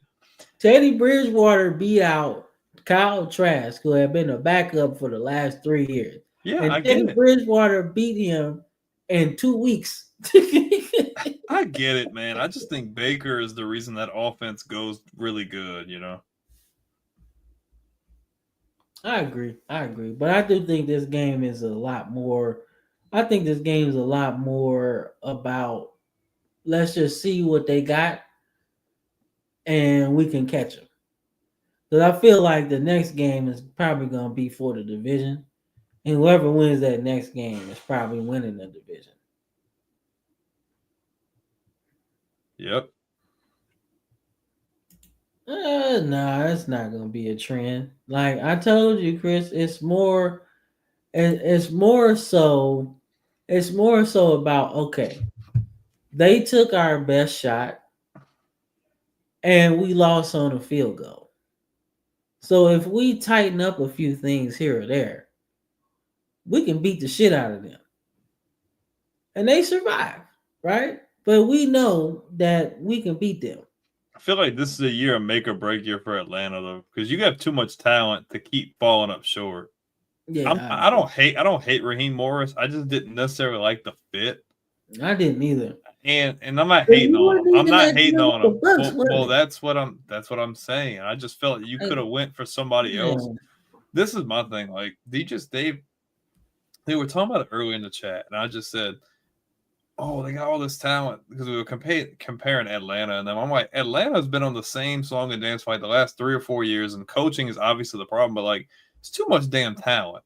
Offensively, Bijan, Darnell Mooney, Drake London, Kyle Pitts. Defensively, Jesse Bates, AJ Terrell. Like they're loaded.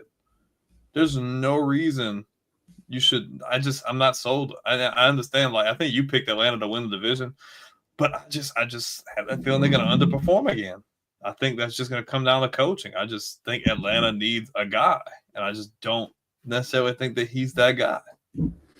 Yeah, I wasn't so sold on him either, man. Like I wasn't sold on Raheem Morris getting the Falcons job anyway. It's just Just weird. I'm yeah, surprised. like I'm surprised Byron yeah, Leftwich didn't he get a wasn't. job like that. Yeah, he wasn't that good with the Bucks, and I was like, okay, yeah, he can coach a little, but they need somebody with more of an offensive skills, offensive mindset, because you got too much talent. You got Kyle Pitts, you got Wow. Robinson, Algier, you Say got what too much. say what you want. Like I understand he's in the college ranks now, but this would have been a great spot for Frank Reich. Yeah, He would have did good with this yeah, offense. They have so many because I weapons, feel like he would have molded Penix into what he wanted him to be. and he's a good passer. And Yeah, Frank Reich has worked with good passers. I think that would have been a really good fit. shit. Honestly, they should have went for Harbaugh. Good night. Okay, good night. Jedi Master. Make some merch for me. I'm not making no merch for you. Falcons get the loss, but the Bucks get the win, man. All right, let's get some predictions, man. So we got DK playing against his former team, man. What you got? Steelers, Seahawks. Give me Pittsburgh, man. I think I love Seattle's defense, but Aaron Rodgers playing the way he did, I think Pittsburgh might sneak a win out here. Okay, nah, I'm cool with that. I'm definitely cool with that. All right, I got. Actually, no, I'm gonna go Seattle. They lost to San Francisco today. Yeah, but barely. It wasn't that big a loss, though. It wasn't that big a loss, man. I like what Seattle got. I like what they can run the ball, and I don't think I don't think the Steelers have that ability to match it. I think they're gonna ugly this game up a little bit. And Aaron Rodgers might just blow this shit open because he just passed for 4 touchdowns. That's what I'm saying. I think he's trying to be on a revenge tour, bro. Shit, if that's the case, man, we ain't That's not good. That's we with his shit. He said I can play one more year. He's like, man, I might play 3 more years. No. Who'd you pick? Yeah. You picked Seattle. Yeah, I picked Seattle. Let's see, Bears, Lions. The Lions, I told y'all, man, this is the Lions. Like, I know they got a lot of talent, but when you changing coordinators, bro, it is not easy, man. Especially both of them. Like, if you lost one coordinator, cool, but you lost both of them, and they both had a really big impact on the team's success, right? I would expect a drop off, especially when other teams got better and they kept their teams intact at the coordinator position. Now we got better in certain spots. If you're the Bears, they got really good, a lot of good pieces. They upgraded the offensive line and they got the offensive coordinator. I think the Bears might win this game, and he might know how to attack them in ways that maybe nobody else thinks that they can attack. So I'm going to the Bears, man. I mean, I'm not gonna pick the Bears here. They got a whole new coaching staff and stuff too. The guy's never been a head coach. I get it gives them the advantage and they have a lot of talent, but Detroit's got a lot of talent too. I understand that they drop on the Green Bay. It's week 1. I'm not gonna pick a rookie head coach against a team that's got that much experience. I'm going Detroit. I know they lost, but I don't know what to think of Ben Johnson yet. Give me the Lions. Yeah, Chris, you're a little crazy on that one. I don't think they're gonna miss the playoffs. I think the Bears still won. I would be comfortable saying the Bears still won, but I don't think the Lions missing the playoffs. They got way too much talent to miss the playoffs. They should beat people on accident and make the playoffs. Be on my Herm Edwards. Missed the playoffs. They're not going to miss the playoffs. What? Miss the playoffs. Who said that? Vandy Chris? Oh my gosh. Playoffs? Miss the playoffs? You got to be kidding me. Playoffs? Missing the playoffs. Game. All right. So look, didn't put it on here, but the Bengals obviously had a close win against Cleveland. It didn't really look that well at all. Didn't really win at all. But hey, it's week one. Things are always rough in week one, right? Nick Saban said it best. Your team takes the best step between week one and week two, right? So we could see the Browns just drop things, whatever. But Joe Flacco's coming home. So I think he wants to win. But I'm going with the Ravens because that's what the fuck I said. Fuck Cleveland. I ain't got no stats. I ain't got no stats. I ain't got no stats. I ain't got no numbers. Just fuck Cleveland. I don't like them. We beating their ass next week. That's what's happening. give me the Ravens. We don't need to dwell this one out. Let's go Ravens. Let's go Ravens. And we got the bank too, bro. Come on. Now man. I don't know if Cam's gonna sound like that when playoffs come, but yeah, let's go with that. Shit, man. As long as we ain't gotta play Cleveland, shit. Buffalo, or you gotta play Buffalo. Shit, as long as we gotta play Buffalo. Yeah. People always keep saying, like, oh my God, Mahomes is like the kryptonite to Lamar. I'm like, no. Josh That's Buffalo. Allen. That's Josh Allen, bro. That's Buffalo. Oh, I know who the kryptonite is. Mark Andrews. Bruh. Bro, what's the score of that damn game right now, bro? Let me see. Bro, we should have came out in the same play we lost. You have 2 touchdowns. Oh, 27-13. Oh, shit. Lamar Jackson doing pretty good for a running back. Yeah. Remember they used to say that? Hey, remember they used to say that? Bro, Derrick Henry's averaging 12.5 yards a carry. I know, right? And Zay Flowers has got about 100 yards receiving on 5 catches. 20 yards per reception. 20 yards per catch and a touch. Yeah, they're Mark Andrews got 1 catch for 5 yards. Ain't that crazy? Because they know your butterfinger ass ain't getting the damn ball now. Hey, what's crazy is that's about the amount of yards that touchdown pass he dropped. Ooh. 5 yards. Ironic, isn't it? Ironic. No, they say coincidence. I think not. I think me and you used to say that. Coincidence? I think not. Like, yo, this is a good game, man. Let's see if we can close this shit out, man. It seems like we got the ball. No, we got the ball. Is it just me, or like, look, I like the NFL, and we're gonna continue covering the NFL until we're 6 feet under. But college football is so much better. Oh my gosh. College, the vibe this season is really good. The vibe for college football, it feels like it's at an all-time high right now. I don't know what it is, but it just feels like they really got, I don't know. Maybe it's just me, but I just really feel the jitters. Like I like college football right now. All right. So for me, I like the NFL from a results standpoint, right? A win's a win, no matter how ugly it is, right? Mm-hmm. I don't. The comment. Did you say college football? Got my attention. Chris so country too. He can say it like that. Got my attention. You got my attention. I fucks with Chris though. Chris say what he want to say. He don't hold no punches. It'd be the craziest shit you ever heard. But then when he turned out to be fucking right, he gonna let you fucking know. You ain't gonna hear the end of that shit. I got receipts. But all right. So the NFL is like, I like watching the NFL because the results are the results, right? You win, you lose, right? Yeah. College football does a lot of riffraff because there's like a politics in it, right? Remember when it was Bama, Ohio State, and it's like, oh well, if Ohio State wins their conference title game, then they should be in automatically. But I kind of like that though, because there's so much riding on it. Like the NFL, yeah, it's very cut dry, black or white. But college football, that adds to the environment, that adds to the vibe because, dude, anything can happen.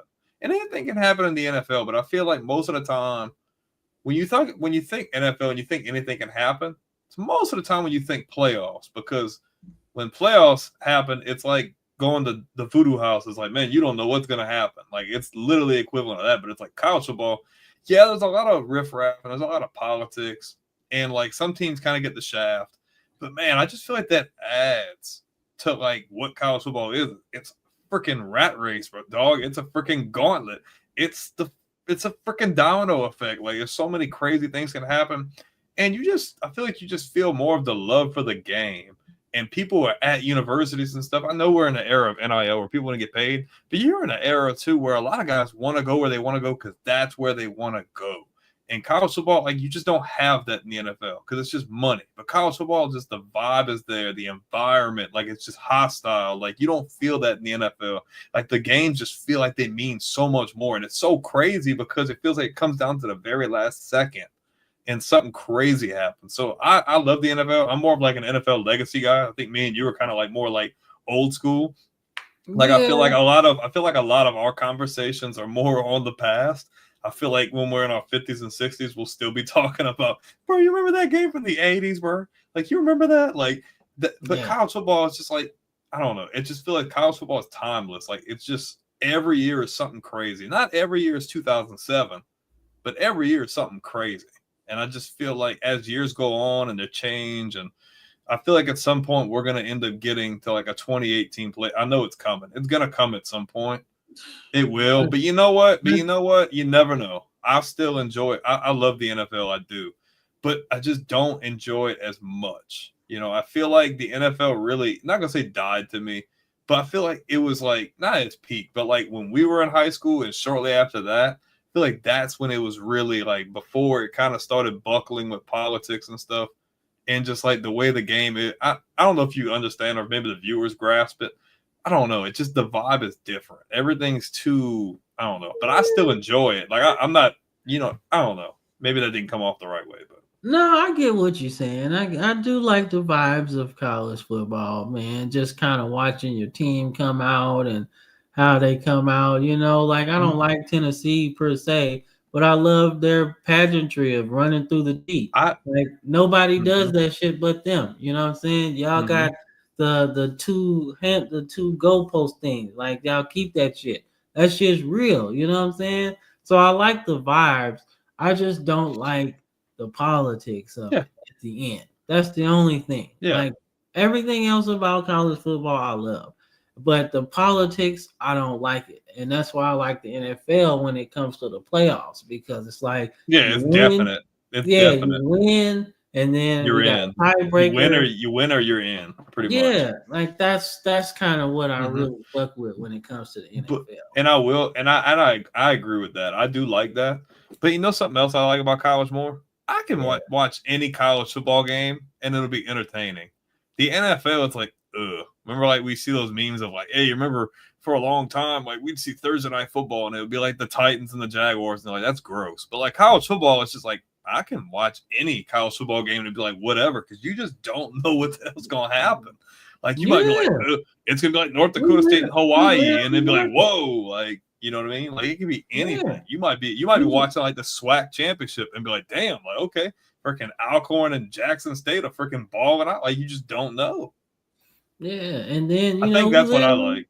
We literally just had that. Last week you guys were like, why you put Boston College and fucking Michigan State on the list of games to watch? I was like, because them teams don't play each other. Like, that shit's cool. I like Bill O'Brien, and I like Aiden Childs. I'm like, dude, there's two people I like to watch.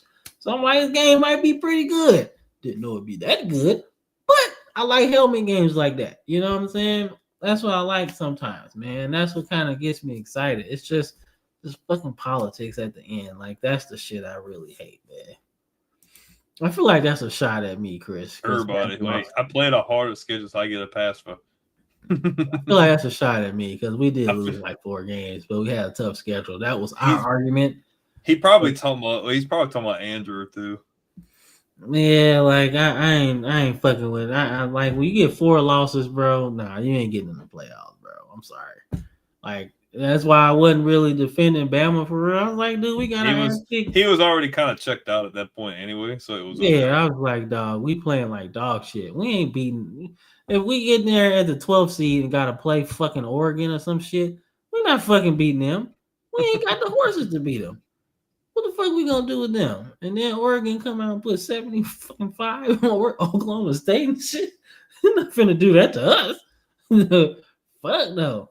So, but man, like I said, this has been a fun show, man. Got it under 2 hours, man, or at least close to under 2 hours, man. So we did pretty good today, man. So before we get up out of here, man, I want to give a big shout out to everybody.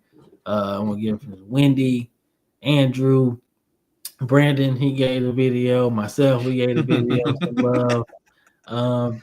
Big shout out to Bandy Chris, man, showing up, showing out. Touchdown Troop, Wendy on the comments and everything. Want to give a big shout out to them. But before we get up out of here, anything you gotta say, bro? Football's back. Football is back. It's taking me a little while to kind of get adjusted to the NFL. Sure. I think I was more ready for college football. It's gonna take me another week or so to be like, okay, NFL's back. It hasn't fully set in yet, but it's back. And I've been saying it since February. You need your primary source. Nobody wants to watch NFL Network no more. You can't watch Red Zone anymore. You have hella commercial breaks and stuff. Don't watch that. Don't go to Fox Sports. Although we are fans of Josh Pate off season. But man, come here. You ain't got to pay a subscription service. You ain't got to freaking get Hulu. You ain't got to get Sling. You ain't got to get Fubo. You ain't got to do none of that. You can just go to YouTube, smash the like button on the video, subscribe, hit the bell notification. You get everything. You don't just get live shows. You get daily content. We post 365 days a year. Shorts. If you like video games, we post that. We do. If you like debates, we have polls. We have all kinds of stuff. We do interviews. We're trying to do more interviews. Like we constantly bring in different content creators on here and bringing maybe some other guys that you really like as well. Oh, dude, you got to pin that comment. I know. I was doing that now. Pin the comment. Oh, smash the darn. You talking about country? Smash that darn like button. But smash the like button. But smash it, Cletus. Smash it. Smash the like button, Cletus. But Jasper, grab the mouse. All jokes aside, though, like we're 2 years in, we almost do 100 million views. Not bragging, not being prideful, but it's something to be proud of and something that because people genuinely like the content. So, like, if you're a casual person and you kind of like, I just catch y'all when I catch y'all, I respect it. But make it easier on yourself. It's completely free to subscribe, man. We've got something for everybody. And check out Cam's new series with the freaking football time travel and stuff. That's pretty cool, too. If you guys like NFL head coach, you like the franchise side of stuff, you can check that out. We got something for every single body. So before you go anywhere, what you're watching live or whether this pops up on your feed later, if you like college football, you like NFL, and you want a place that you can constantly come back and have content, because there's a lot of content creators that, one, don't post all year. They don't post anything close to the amount of videos that we post. We've been on YouTube for less than 2.5 years. We have 7,500 videos just on one platform alone, YouTube. You're not even talking about all the other cool platforms. So if you want a place that you can get anything NFL, anything college football, every single day of the year, 24 hours a day, you're in the right place. Jump on now while the season's hot, because guess what? It doesn't matter if it's August. It don't matter if it's Christmas. It don't matter if it's Valentine's Day. And it don't matter if it's the 4th of July. There's always going to be content to be posted. So like the video, follow, subscribe. Greatly appreciate it. Really helps with the algorithm because we want a lot of other people to catch this as well. So like I said, check us out. Be disappointed. Oh yeah, man. Couldn't have said it better myself, man. So just to update you guys, man, before we get up out of here. So we're gonna have check out the Super Bowl. I pre-recorded it, so I won't be on there. But check it out, man. Good finish. What's up, Charles? What's up, Charles, man? You got to watch it on the replay, man. We about to get up out of here. But yeah, man, we glad you made it, man. But like Brandon said, man, check out my new series, man, the Football Frame of Mind Time Machine. We just going back, man, checking out, man. I gave a big shout out to all the guys that played in the 20s, 30s, 40s, 50s, right? Big shout out to them, man. But we're really focusing on the 60s and then going into now, right? Because the Yeah, I 60s seen is what. you was hitting on United, so I was watching that. Yeah. United shit, he had a good ass end of his career, bro. Let's just say that. We ain't even got to like 64, 65. We ain't even got to Gale Sayers and Dick Buckets and all of that. We just literally just got to that first video because it's like a 5-part series. So y'all go really enjoy that. But we just got to Vince Lombardi and that first 2 championships he won in like the early 60s. And then, the Packers went on their slow spell. And then when we start getting into the late 60s and Super Bowl 1 and 2, right, 3 and shit like that, that's when you see Vince Lombardi really get it. And it gets really kind of like touchy sometimes because Vince Lombardi left Green Bay to go to Washington, and you see how good they were right before he passed away. And Sonny Jurgensen had led the league in passing for, I want to say, at least 3, 4, 5 times on bad teams, right? He was almost, if I was comparing, I think you'll see it in the video, I was comparing him to a current quarterback, Matthew Stafford, who led the league in passing how many times with Detroit on bad teams, right? But when he got that good coach, that's when they started to make the playoffs a little bit. So that's kind of how Sonny Jurgensen was. He led the league in passing, and he won a championship with the Eagles, right? After Norm Van Brocklin retired, he was the guy. So there you go. Yeah. Yes? Who's that? Oh my God. All right, y'all. It's been fun. People trying to break into my office right now. So we'll see y'all same place, same time, same thing next Sunday. Peace. Peace. Peace. Let me find the button. There we go.